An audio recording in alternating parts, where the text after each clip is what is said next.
Goinas, goinas, goinas, goinas, que no sé dónde, a ver dónde están, dónde estoy. Where am I? ¿Dónde estoy? Acá está. Ahora sí. How. No puedes ni cámara. ¿Lo qué? ¿Qué cosa? No era para usted, profe. Ah, no era para mí. Lo entendí desde un primer momento. Me di cuenta totalmente que no era para mí. Por eso no contesté. Y no pregunté nada.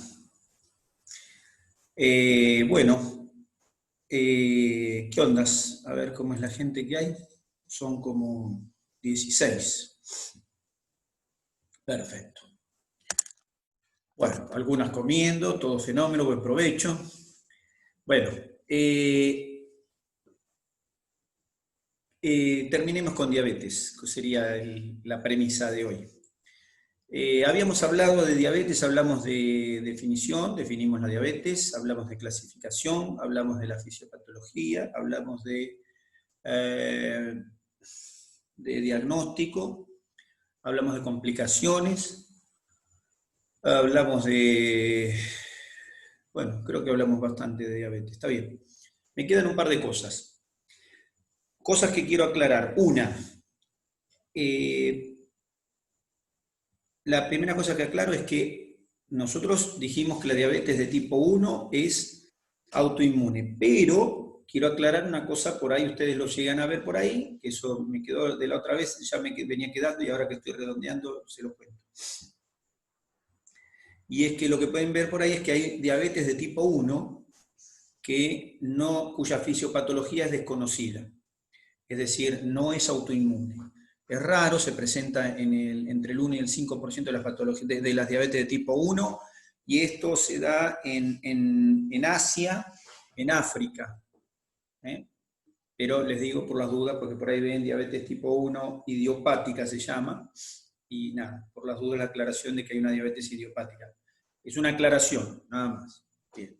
Esa era una. Dos, ¿qué objetivos? Vamos a una palabrita de qué pretendemos del diabético, cómo es la pretensión de lo que nos interesaría que el diabético, cómo manejarlo. Dos, eso, pero ahora se los cuento. Y tres, quería hacer una comparación, un comparativo entre diabetes tipo 1 y tipo 2. Entonces, bueno, hagamos el comparativo primero y después vemos cómo lo del tema de diabetes, de lo que pretendemos y cómo manejarlo. Y una cosa más que quería contarles era con respecto al paciente que está con nutrición parenteral y diabetes. Eso también quería contarles una palabrita. Bueno, entonces eso es lo que vamos a tratar ahora, ¿de acuerdo? Creo que nos sobra el tiempo tranquilamente. Bueno, primero el comparativo para que nos quede claro la diabetes tipo 1 y 2. Lo que podemos hacer es una tablita, voy a ver si la anoto yo también, así ya la dejamos hecha. Y después la voy a incluso pasar a ver, vamos a hacer una tablita entre nosotros y ustedes me van a ayudar. Vamos a poner ítems. Vamos a poner diabetes 1, mellitus 1 y diabetes 2. ¿Está bien? Vamos a poner así, diabetes 1, así, ¿ven? Miren, ponemos diabetes 1, diabetes 2, y acá vamos poniendo algunos ítems comparativos. ¿Qué les parece? Y hacemos una comparación, diabetes 1 y diabetes 2. Y hagamos un cuadro comparativo, así nos queda claro el asunto, porque esto siempre hago estas cosas para hacer la comparación y que quede claro. Ahí está, un cuadrito. Vamos. Diabetes 1, diabetes 2, y ahora vamos a poner acá una serie de ítems. Podríamos empezar con sexo. Bueno, qué momento, suena... Bueno, sexo. Para la diabetes de tipo 1 es igual para varones que para mujeres. O sea que ponemos varón igual mujer, o mujer igual varón, como quieran ustedes, el orden es igual. ¿Está bien? O sea que se da tanto en varones como en mujeres de la misma manera, ¿está bien? O más o menos de la misma manera. En cambio, la diabetes de tipo 2, la mujer predomina sobre el varón. O sea que podemos poner así. ¿Ven? Mujer más que varón. Podríamos poner eso. Después, podríamos comparar edad de diagnóstico. Edad, diagnóstico. Y esto, a ver, ¿qué opinan ustedes? ¿Cuál de las dos se diagnostica más temprano? ¿La diabetes 1 o la diabetes 2? 1. La 1. Perfecto. Generalmente menos de 30 años. ¿Está bien? Antes de los 30 años. Pero puede aparecer a cualquier edad, pero preferentemente antes de los 30. ¿Y la diabetes de tipo 2? Después de los 30. Bueno, vamos a hacerlo parecido. Está bien, pero no está bien. Después de los 40, generalmente. De los 40. Sí. Ok. Entonces, mayor de... ¿dónde está? Ahí. Menor de 30, mayor de 40. Ojo, las dos pueden presentarse a cualquier edad de la vida, pero nosotros pensamos en diabetes con estas edades, es decir, menos de 30 pensamos en diabetes de tipo 1 y más de 40 ya pensamos más en diabetes de tipo 2, que es cuando se empiezan a presentar estas diabetes. Generalmente, además, debutan después de los 40 las diabetes de tipo 2. Bueno, perfecto. Peso. Peso al diagnóstico. Peso al diagnóstico. ¿Qué le ponemos para diabetes de tipo 1? Normopeso. ¿Cómo? ¿Normopeso o bajo peso? Normo o bajo peso, exactamente. Normal o bajo. Bajo no quiere decir que esté desnutrido, sino que más bien delgado, sería la contextura delgada. ¿Está bien? Contextura delgada. Peso normal de contextura delgada. ¿Y el diabetes de tipo 2? Sobrepeso. Sobrepeso, obesidad, pero hacemos la aclaración. Sobrepeso, obesidad, pero hacemos una aclaración. Entonces ponemos normal o bajo y sobrepeso barra obesidad. ¿Está bien? En la mayoría de los casos es así, pero puede no pasar eso. Pero hacemos una aclaración. La diabetes de tipo 2, cuando se va a diagnosticar, muchas veces está asociado a pérdidas bruscas de peso, que creo que lo habíamos comentado, y si no lo comentamos, acá está comentado. ¿Está bien? O sea que obesidad, pero puede ser el motivo de consulta para el diagnóstico, puede ser la pérdida de peso. ¿Está bien? O sea que el individuo haya perdido peso en el momento, o cercano al diagnóstico, y entonces ahí tenemos una modificación en ese peso, pero más bien relacionado con la obesidad. Vamos a poner... vamos a poner cetosis. Cetosis es no cetoacidosis. Cetosis es la tendencia a tener cuerpos cetónicos en el organismo, lo que hace que, por supuesto, tengan mayor propensión a hacer cetoacidosis. ¿Quién va a tener cetosis? ¿El paciente con diabetes 1 o el paciente con diabetes de tipo 2? ¿Quién va a ser propenso a la cetosis? Tipo 1. El tipo 1. Perfecto. Y el tipo 2 no es propenso a la cetosis por lo que habíamos contado el otro día. ¿Está bien? Perfecto. ¿Cuál de los dos va a necesitar insulina? El 1 seguro. El 1 El siempre. 2 puede ser. El 1 siempre y el 2 un 30% de los casos, entre un 20 y 30% de los casos. ¿Está bien? O sea que ahí tenemos, a ver, ahí está. O sea, tratamiento con insulina, generalmente en el tipo 1 es indispensable. En el tipo 2 puede necesitar la insulina en algunos casos. Lo que sí puede necesitar el de tipo 2 insulina, que es mucho más frecuente, es insulina para correcciones.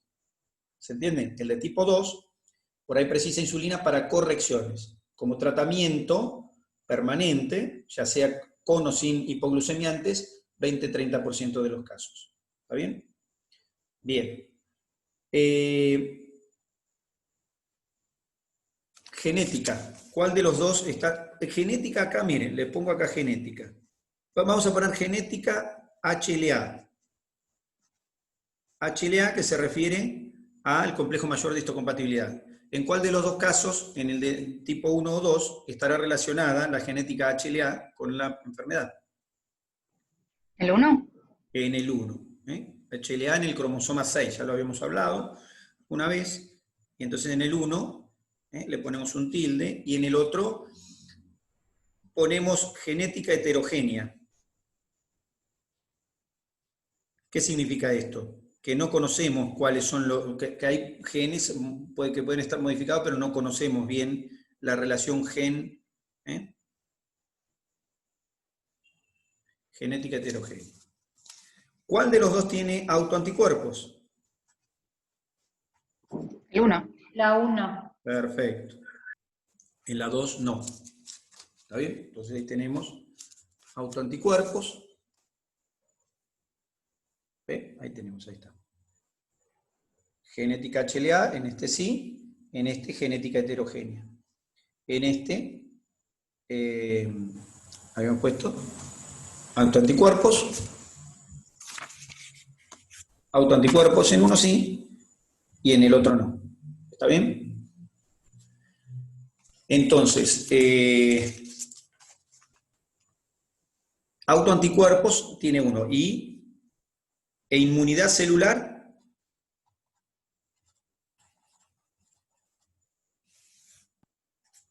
lo mismo. En inmunidad celular, inmunidad mediada por células para el de tipo 1. El de tipo 1, de hecho, la inmunidad, la lesión es principalmente lesión mediada por células, pero tienen autoanticuerpos. ¿Está bien? Bueno. Inmunidad celular, perfecto.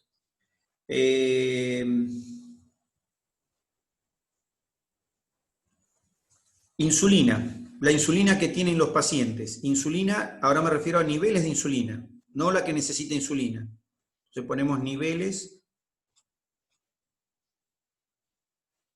insulina.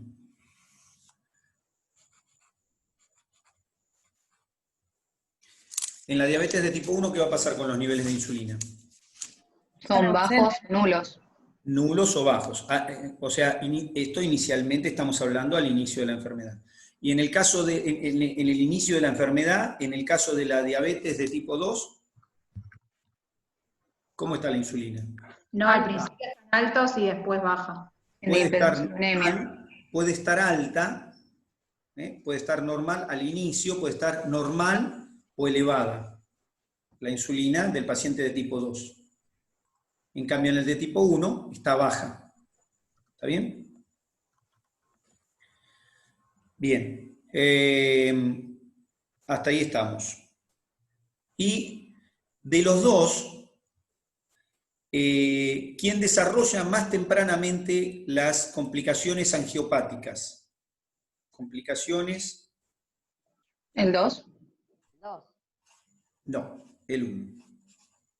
Quien desarrolla primero las complicaciones angiopáticas es el 1. Entonces, complicaciones angiopáticas tempranas y tardías. No agudas, tempranas quiere decir más temprano. ¿Está bien? Complicaciones angiopáticas en el 1, que era este, tempranas, y en el otro, tardías. Profe, perdón, ¿inmunidad celular es que está en las dos? A diferencia de lo que es inmunidad celular, perdón, no, inmunidad celular. Listo. Sí, puse un tilde, perdón, sí, ahí me fijé eso, sí. Dije no y puse tilde también, ahí está, ahí lo corregí. Inmunidad, no, está bien. Y lo único que vamos a agregar acá es, bueno, forma de aparición, que eso tenía que haberlo puesto arriba, forma de aparición.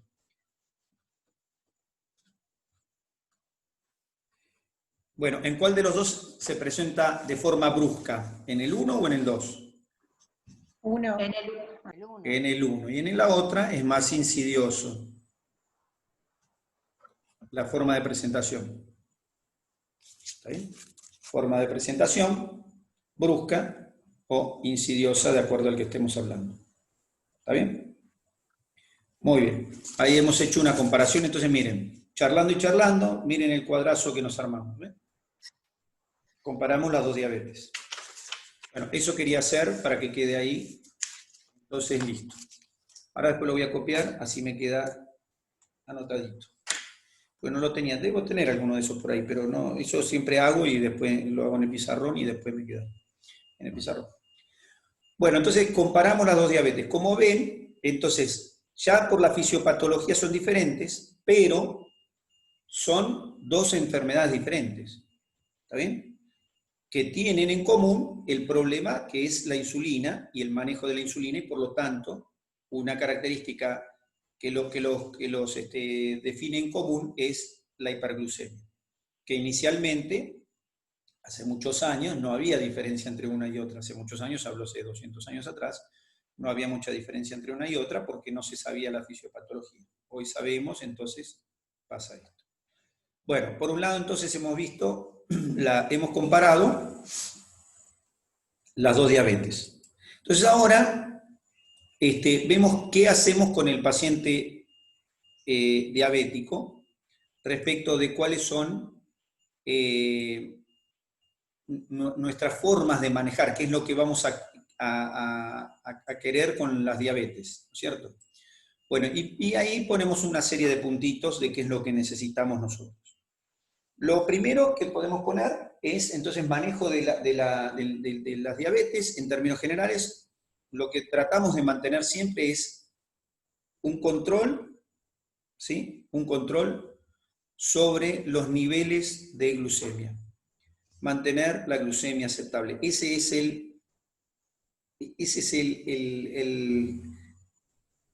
el número uno, el top de los objetivos. Los objetivos, el top en los objetivos es mantener el control de la glucemia. Mantener controlada la glucemia. ¿Por qué? Porque es ese el problema, si bien ese no es el causante del problema, o sea, no es lo que la causa de la diabetes, no es que tengamos la glucemia alta, no es el causante, pero ese es el causante de la problemática posterior. Es decir, que la problemática está ahí. Ahora, ustedes van a decir, bueno, pero pará, porque si yo no tengo insulina, igual voy a tener una alteración en el metabolismo de los lípidos y de las proteínas, porque de eso se tratan estas enfermedades metabólicas. No son enfermedades de la glucemia, habíamos dicho, son enfermedades metabólicas. Todas estas, las diabetes que hemos mencionado, clasificado, las insulinoresistencias, son todas enfermedades metabólicas. O sea que el problema igual de la insulina no lo terminamos de corregir. O sea que el paciente diabético siempre va a tener alteración en el manejo de los lípidos y de las proteínas, por más que mantengamos los niveles de glucemia.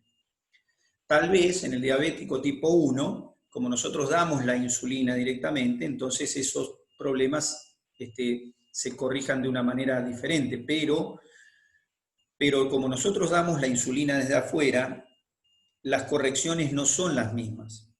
Es decir, el cuerpo regula la insulinemia de acuerdo a las necesidades que tiene cada cuerpo. Nosotros suministramos insulina por la mañana y por la noche. O sea que esto, o por la mañana, al mediodía, a la noche, si hace falta un intermedio, pero por eso, pero no es el mismo manejo. Entonces, el manejo del lípido y la proteína siempre va a haber alguna alteración. Eso no lo vamos a corregir. Pero sí tratamos de corregir nosotros desde afuera la glucemia, que es lo que va a traer complicaciones, o por lo menos es lo que creemos ahora que es lo que tenemos que tratar.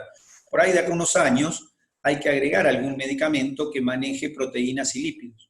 Bueno, de hecho para lípidos agregamos, generalmente el diabético toma alguna medicación para los lípidos, porque ya sabemos que tiene alteración de sus lípidos, entonces solemos tener los pacientes diabéticos con hipolipemiantes. ¿Está bien?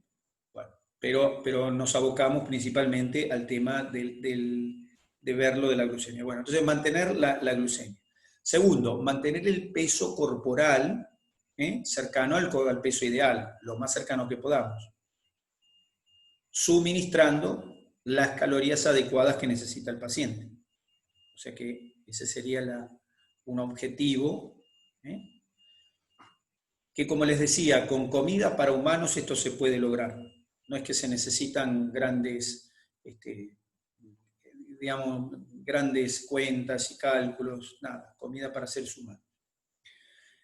Bueno, monitorizar los lípidos, por supuesto, monitorizar los niveles de lípidos plasmáticos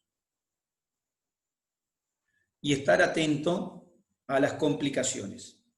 Para eso, los parámetros que se utilizan son los que mencionamos la charla pasada. La hemoglobina glicosilada, la glucemia, la tensión arterial, los lípidos, la microalbuminuria, es decir, todas esas cosas que vimos antes, ¿a qué apuntan? A prevenir o a monitorizar, perdón, la aparición de complicaciones. ¿Está bien? Hay que monitorizarlas, prevenirlas, ¿está bien? Y tratarlas ni bien aparecen. Pero eso igualmente ustedes por ahí no tienen que tratarlas, pero sí prevenir y monitorizar. Porque eso sí lo pueden hacer. Es decir, nada, si la persona, usted le pueden sugerir, decirle que le pida a su médico, le pida el control semestral de los lípidos y los glúcidos. O sea que, desde el punto de vista nutricional, entonces mantener las glucemias, ver los lípidos, el peso corporal y prevención o monitorización de complicaciones. ¿Está bien? Esas son las bases del tratamiento de la diabetes. ¿Está bien? Y después, bueno, la cuestión medicamentosa ustedes no la van a poder, no la tienen por qué manejar. Pero sí tener en cuenta, lógicamente, que si el paciente está teniendo tratamiento medicamentoso, porque los requerimientos de esas personas, por supuesto, pueden modificarse, ¿no es cierto? O sea, de hecho hay medicamentos que uno puede suministrar de acuerdo a algunas cosas. Por ejemplo, si uno quiere que el paciente no gane peso, se maneja con un tipo de medicamento, por ejemplo, con la metformina, con glitazonas, ¿sí? Si uno quiere si el paciente tiene efectos gastrointestinales, por ejemplo, las sulfonilureas, como la metformina, suelen tener efectos gastrointestinales importantes. No es o sea, tiene una relativa frecuencia, no es para todos los pacientes, pero los pacientes se quejan de dolores abdominales, de diarreas, de molestia en el abdomen, cuando toman metformina, y a veces no se le puede dar, hay que darle otros medicamentos. Generalmente se usan glianidas, como la glibenclamida. Pero bueno, está bien, hay que tener en cuenta que hay cosas que pueden tener. Lo mismo si el paciente tiene insuficiencia renal, tampoco puede tomar sulfonilurea, no puede tomar metformina, también tomará glianida. Pero bueno, no importa, eso no importa. Quiero decir, pero tener en cuenta el tema de los medicamentos que puede estar tomando el paciente. Entonces, bueno, objetivos de manejo desde el punto de vista básico nutricional. Después, lógicamente, cada paciente necesitará sus calorías, como ustedes ya saben, y bueno, y ya para eso estuvieron viendo con Celeste. Que dicho sea de paso, después ¿qué pasó con Celeste? Porque vi ahí unas cosas que decían del Samba. El Samba, que se metió en el Samba para darles clases a través del Samba. Hay un soporte. Realmente también. da clases por esa plataforma, pero el otro día tuvimos parcial, entonces creo que se estaba preguntando si había conectado, por más que teníamos parcial. Estaba como para resolver dudas o algo así, supongo. Está bien. Si después me pasan un link del Samba, quiero investigarlo. De lo que usan. Dale. Un link No está tan cualquiera. bueno, profe. ¿Cómo? No está bueno. No está bueno. No está tan bueno. O sea, no nos va a poder ver. Porque no se puede hablar ni preguntar nada. No. Acá hay como un poquito más de feedback. Ahí es un monólogo. No me interesa. No, a mí me interesa esto, que puedo hablar y pueden conversar o pueden. Me parece mejor esto, sí, está bien. No, si no, el Meet está muy bueno también y no se corta. Meet, que es de Google. El Meet, sí, lo sé, pero no se puede grabar el Meet. Estuve mirando y no encontré cómo grabarlo. Entonces tengo ese problema. sea, cada uno tiene sus cosillas. Sacando el corte, lo demás me parece un buen método. Yo siento realmente que siento un feedback, siento que hay una charla y que, nada, me da la impresión como que esto es como una clase. En la clase pasa esto, digamos, esto es lo que pasa en una charla. La única diferencia es que, nada, estoy en sus casas, ¿está bien? Bueno, ustedes están en la mía. Bueno, a veces estamos en otros lados, ¿qué? Está en remera usted, no con el guardapolvo. Bueno, claro, estoy en remera en vez de guardapolvo, claro, exactamente. Es un guardapolvo azul. Bueno, no, a veces le doy la charla con el ambos, así que está bien, que también no. Bueno, no acá, cuando estoy en los sábados le doy la charla con ambos. Bueno, pero no, está bien, prefiero esto, listo. Si no se puede hablar, no, quería indagar cómo era, estuve mirando, hace un ratito, antes de hablar con usted, estaba mirando, pero no encontré el soporte, no encontré cómo era el tema, no lo encontré. Pero bueno, si es como me dicen, prefiero esto. Bueno, la otra cosa que quería tratar, les dije, era el tema de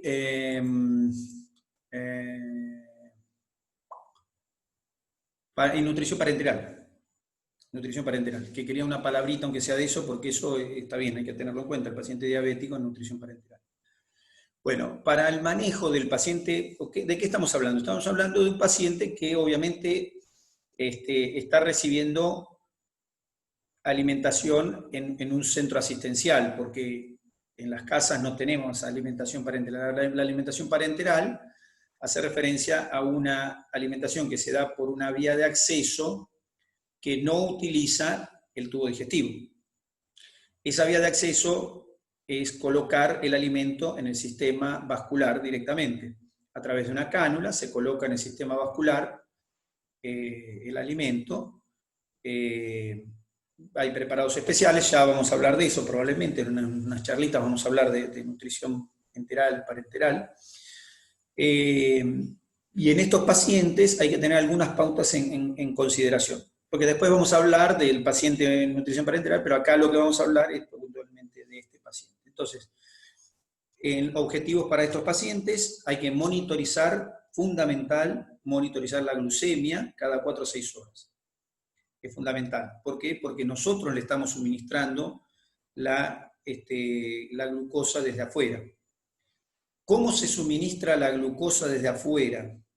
Se suministra, por supuesto, por una cánula, una vía.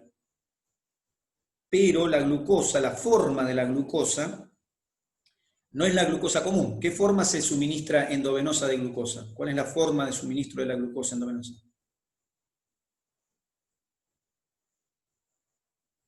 La dextrosa. Dextrosa. O sea que la dextrosa es glucosa, pero es una forma dextrógira de la glucosa. ¿Cuál es la importancia de eso? Que no da la misma cantidad de calorías. ¿Cuánto da un gramo de calorías de glucosa? ¿Cuántas calorías da un gramo de glucosa? 4. 4. En cambio, la dextrosa da 3,4. 3,4, sí. Claro. O sea que no es lo mismo, ¿está bien? O sea, estamos teniendo el 10% de 4 sería 0,4, o sea que tenemos un 15% por lo menos que estamos dándole de menos, ¿se entiende? Un 15% de menos de glúcido con el suministro de dextrosa. Así que bueno, entonces tener en cuenta que lo que se suministra es dextrosa, no glucosa, o sea, una forma dextrógira que no se puede degradar por completo, ¿está bien?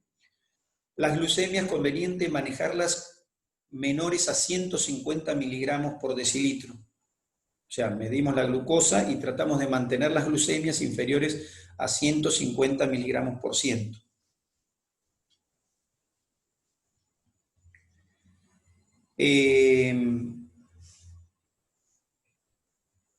La insulina para estos pacientes, cuando hay que darles insulina, se utiliza insulina rápida. ¿Está bien? La insulina puede ser de acción rápida, de acción ultra rápida, de acción lenta y de acción ultralenta. ¿Está bien? O sea, hay distintos tipos de insulina. Bueno, lo que vamos a usar son insulinas rápidas, son las que se utilizan con estos pacientes. ¿Está bien? Y se suministra, se utiliza la insulina rápida, se puede utilizar endovenosa, pero se puede dar en la nutrición con la nutrición parenteral, pero principalmente se utiliza subcutáneo. ¿Está bien? Se podría utilizar endovenosa, pero la utilización principalmente es subcutánea. ¿Está bien? Para lo que hay que tener en cuenta que hay que ir rotando los lugares donde se aplica la insulina. Especial para otros pacientes, por ahí no tanto. Para todos los pacientes es bueno rotarla. ¿Dónde se aplica la insulina? ¿Se aplica en la panza? Se puede aplicar en la panza. En el muslo, creo también. Es lo más habitual, se puede aplicar en el muslo. Se puede aplicar en cualquier parte del cuerpo. Se suelen utilizar panza, muslo, brazo, ¿está bien? Brazo, no antebrazo, el brazo, son los lugares donde se suele aplicar. Para aplicar de forma subcutánea se pliega la piel, se pliega la piel como si fuera, uno pliega la piel así, la pliega, agarra la agarra así con 2 dedos y la aprieta. Y entonces la piel así como un bultito. En ese bultito se pone la agujita son las agujas chicas, hay distintas agujas que se pueden usar, puede ser, pero son todas chiquitas, son números 25, 27, 30, 31, ¿sí? Esos son los numeritos de las agujas estas. Y se aplica directamente a 45 grados, se levanta la piel y se aplica a 45 grados y se suministra directamente así la insulina. Eso es aplicación subcutánea, que también es interesante que sepan cómo se aplica eso. Entonces, rotar los lugares. En tamaño son parecidas a las de flebología, ¿no? ¿A las de? Flebología, las que se usan para dar las infecciones flebológicas. Son las mismas, claro. Los números de las agujas tienen un número.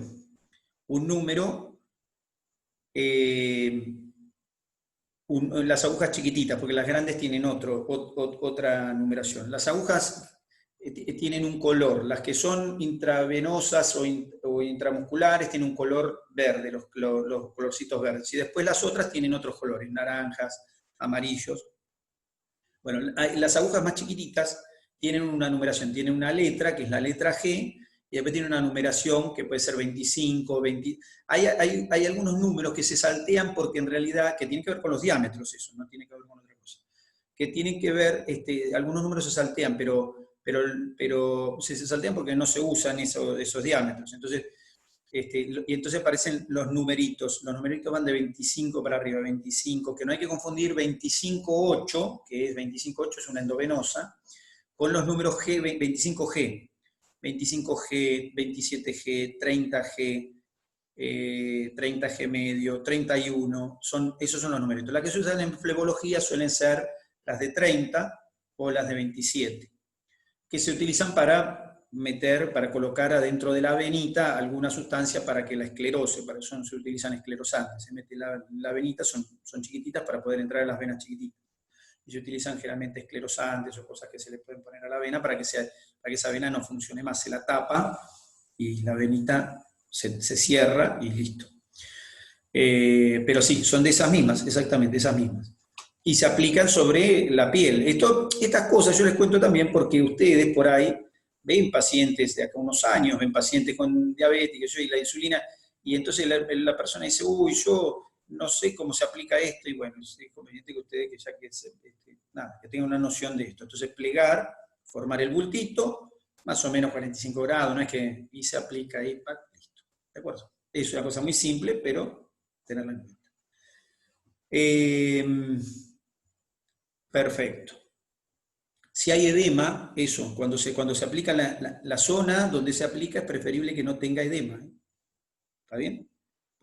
Eso tenerlo en cuenta, no aplicarlo sobre zonas edematosas, o sea, que estén hinchaditas, no se aplica, ni en zonas que estén inflamadas menos, teniendo tanta piel. Bueno,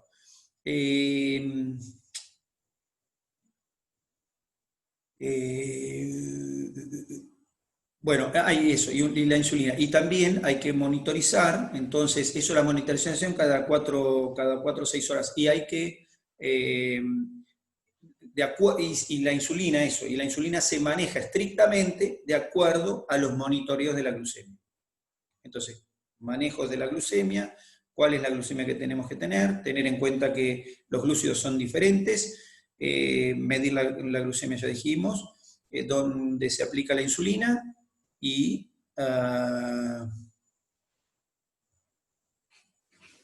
Y bueno, y hay alguna, está bien, y vamos con esto, y les cuento. Si las glucemias son menores a 150, no necesita corrección con insulina. Si las glucemias son entre 150 y 200, ¿está bien? Esto es así, perdón, corrección. Vamos de vuelta. ¿Cómo corrijo? Porque estaba diciendo algo que no está bien. Vamos con corrección. O sea, el paciente ya tiene una dosis diaria de insulina. ¿Está bien? Perfecto. La corrección de la insulina. ¿Cómo se de la glucemia? ¿Cómo se corrige? Menos de 150 no corregimos nada. Entre 150 y 200 corregimos con insulina rápida 4 o 6 unidades. Con 4 o 6 unidades subcutáneas. Y si es más de 200, 10 unidades de insulina rápida subcutánea e ir monitoreando la glucemia cada hora. ¿Qué quiere decir? Porque puede tener 400. Entonces, se aplican 10 unidades y monitoreo a la hora y de acuerdo a eso voy corrigiendo. Bueno, entonces ahí tenemos el paciente que está con nutrición parenteral, cómo corregirle entonces la glucemia. Y había una cosa más que les dije que quería conversar y no sé qué era. Clasificación. Bueno, está bien. Bueno, ahí estamos. Bueno, entonces con esto hemos visto diabetes como para que tengan una noción de qué se trata la enfermedad, ¿no es cierto? Por lo menos, si alguno les pregunta alguna vez si vieron qué es la diabetes, alguna idea van a tener. Pero esto, nada, siempre lo van a ver, porque es una cosa que se repite. Supongo que lo ven en todas las materias, han hablado de diabetes todo el tiempo. Lo único que ahora lo hicimos fue ver un poquito algunas cosas. Bueno, con esto terminamos diabetes. Y pasamos de tema y vamos a renal. Vamos a hablar un poquitito de patología renal. ¿De acuerdo? Y si todo va bien, ya estamos al día. Ya estamos ahí. No sé qué van viendo actualmente, porque no hablé últimamente con Celeste, pero ¿qué están viendo ahora? Empezamos con niños. Ah, porque me dijo, claro, me dijo que iban a haber niños ahora, exacto. Hasta que yo la alcanzara, me iba a haber niños. Muy bien, perfecto. Bueno, patología renal. ¿Hablaron de renal con Celeste? Listo. Bueno, entonces vamos a hablar de renal conmigo. Bueno, hacemos la presentación de renal. La presentación de renal que vamos a hacer después porque se está por cortar 2:20. Faltan 2 minutos. Se corta y hacemos un ratito más, porque es temprano. Son 13:40, nos extendemos 14:20, 14:10. Bueno, patología renal. Bueno, para hablar de renal, lo primero que hacemos es repasar un poquitito cómo funciona un riñón y para qué sirven los riñones y compañía. ¿Está bien? Vamos a ver el riñón. Primero, el aparato, bueno, el riñón. El riñón. ¿Cuáles son las funciones del riñón? Después lo describimos, ahora vamos a describir anatómicamente, pero como acá nos queda 1 minuto y pico, enumeramos funciones del riñón rápidamente, así ya las tenemos. ¿Para qué sirve el riñón? 1. Filtrar. Bueno, filtrar, pero está bien, filtra. ¿Regular presión? ¿Cómo? ¿Regular presión? Perfecto, ahí vamos mejor. Regulación de presión. ¿Qué más? Eliminación de desechos, que sería lo que quiso decir quien dijo filtrar. Por ahí. Eliminación de desechos.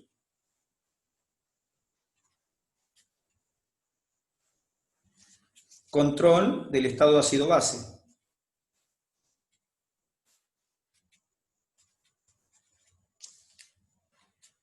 Control de equilibrio hidroelectrolítico.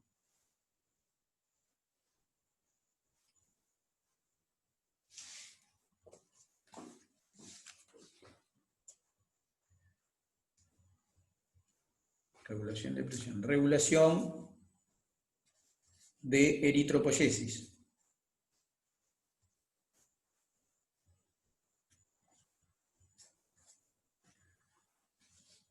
Entonces, regulación de eritropoyesis. Almacena la orina también, ¿no? ¿Cómo?